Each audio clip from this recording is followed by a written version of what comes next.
रामनगरी अयोध्या में एक दिन पहले हुई लड़की की रेप के बाद हत्या के मामले में नया खुलासा हुआ है। तफ्तीश के दौरान पुलिस को पता चला लड़की की रेप के बाद हत्या करने वाले नामजद आरोपी नहीं बल्कि उसका प्रेमी है। पुलिस ने असली हत्यारे को हाफ इनकाउंटर के दौरान हिरासत में लेते हुए अस्पताल में भर्ती कराया है। बताते चलें कि 31 अगस्त को कैंट थाना क्षेत्र के रहने वाले एक दलित परिवार की बेटी की रेप के बाद गला घोंटकर हत्या कर दी गई थी, जिसकी अर्धनग्न लाश खेत से बरामद हुई थी। परिजनों की ओर से पुलिस को सूचना दी गई है। पुलिस ने शव को पोस्टमार्टम के लिए भेज मामले की तफ्तीश में जुट गई है। मामले में परिजनों की ओर से गांव के ही एक युवक पर हत्या की आशंका व्यक्त करते हुए नामजद तहरीर दी गई थी। पुलिस ने तफ्तीश के दौरान पाया कि लड़की की हत्या नामजद आरोपी ने बल्कि उसका प्रेमी राजू यादव ने की है। हत्यारे राजू ने पुलिस को गुमराह करने के लिए युवती को फोन में कॉल फॉरवर्डिंग आलोक निषाद के नंबर पर कर दी थी। कॉल फॉरवर्डिंग की वजह से हर कॉल आलोक के पास जाती रही। पुलिस को बड़ा सुराग तब मिला जब युवती का मोबाइल घटनास्थल से थोड़ी दूर ईंट के नीचे दबा मिला। फोन ऑन था और जांच में कॉल फॉरवर्डिंग की सच्चाई सामने आई। राजू यादव को पकड़ने के लिए पुलिस ने घेराबंदी की है। भागने के प्रयास में राजू ने एक दरोगा की रिवॉल्वर छीन ली। पुलिस की जवाबी कार्रवाई में उसके पैर में गोली लगी, जिसे घायल अवस्था में उसे जिला अस्पताल में भर्ती कराया गया है। इस घटना से संबंधित प्रेस वार्ता कर एसएसपी ने दी पूरी जानकारी। सुने जरा विस्तार से। के जनपद अयोध्या के थाना कैंट क्षेत्र में कल मॉर्निंग में एक सूचना प्राप्त हुई थी कि एक गांव के बाहर एक युवती का शव मिला है। घटना की जानकारी होने पर तत्काल उच्च अधिकारियों द्वारा मौके का विजिट किया गया। घटना को देख के लग रहा था कि ये युवती की हत्या जो है कारित की गई है। तत्काल उसको पोस्टमार्टम के लिए भेजा गया। इस संबंध में परिवारीजनों द्वारा गांव के ही एक युवक को नामजद करते हुए तहरीर दी गई थी, जिस पर तत्काल मुकदमा दर्ज किया गया। घटनास्थल का निरीक्षण व अन्य जानकारियों को प्राप्त करने के साथ साथ सर्विलांस की मदद से एक बात क्लियर हुई कि जिस युवक को नामजद किया गया है वो वह लड़का है जिससे उसकी शादी तय की जा रही थी, और वो घटना के समय या घटना से पूर्व इस जनपद में मौजूद ही नहीं है, बल्कि वो किसी और जनपद में काफ़ी दूर उसकी लोकेशन थी।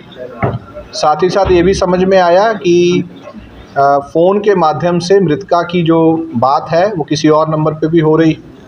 इस पर हमारी एसओजी सर्विलांस थाने की टीम के द्वारा इन सभी जानकारियों के ऊपर काम किया गया। एसपी सिटी साहब द्वारा लगातार इसका पर्यवेक्षण किया जा रहा था। इसमें एक राजू यादव नाम के लड़के की संलिप्तता जब प्रमाणित हुई और उसके कस्टडी में लेके पूछताछ की गई तो उसके द्वारा इस पूरी घटना को कारित करने के अपना जुल्म इकबाल किया गया, और ये बताया गया कि कई महीनों से उसकी बात मृतका से फ़ोन पे होती थी, क्योंकि मृतका की शादी कहीं और तय हो रही थी और वो उससे शादी करना चाहता था, जिसको मृतका भी कुछ दिनों से मना कर रही थी। इसके द्वारा फ़ोन से रात में बात करके जब सब सो गए तो उसको कन्विंस करके बुलाया गया। बगीचे में उसके साथ शारीरिक संबंध ज़बरदस्ती बनाए गए, और फिर उसके बाद क्योंकि इसके द्वारा काफ़ी शराबी भी हुई थी, इसके द्वारा लड़की के ही कपड़े से उसका गला घोंट करके उसकी हत्या कारित की गई, और उसके बाद ये वहाँ से फरार हो गया। इस संबंध में 24 घंटे की अल्प अवधि में ही इस पूरी घटना को अनावरण किया गया, बल्कि घटनास्थल की निरीक्षण और बरामदगी के समय इस अभियुक्त के साथ, जो कि एक अपराधी किस्म का व्यक्ति है, पुलिस की मुठभेड़ भी हुई है। 24 घंटे की अल्प अवधि में इस पूरे केस को अनावरण किया गया है, और इसमें विशेष बात यह है कि जिस लड़के को नामजद किया गया था वो अंत में निर्दोष पाया गया है, और ये लड़का जिसके द्वारा ये घटना कारित की गई है इसको अरेस्ट करके जेल भेजा जा रहा है। इस पूरे मामले को बहुत गंभीरता से लेते हुए इसको जल्द ही सभी साक्ष्यों के आधार पर चार्जशीट किया जाएगा, और महिला संबंधी इस अपराध में फास्ट ट्रैक कोर्ट में इसको जल्द से जल्द इस मामले में सजा करवाई जाएगी। क्या सर इसका अपराधी लोग शामिल थे या इसका कोई अपराध? देखिए, अभी तक की जांच से ये प्रमाणित हुआ है कि रात के समय पर मृतका की आखिरी बार बात इसी लड़के से हुई थी और इसके द्वारा ही उसको बगीचे में बुलाया गया था और इससे भी पूछताछ में ये बात निकल के आई है कि इसके द्वारा ही ये घटना कारित की गई है।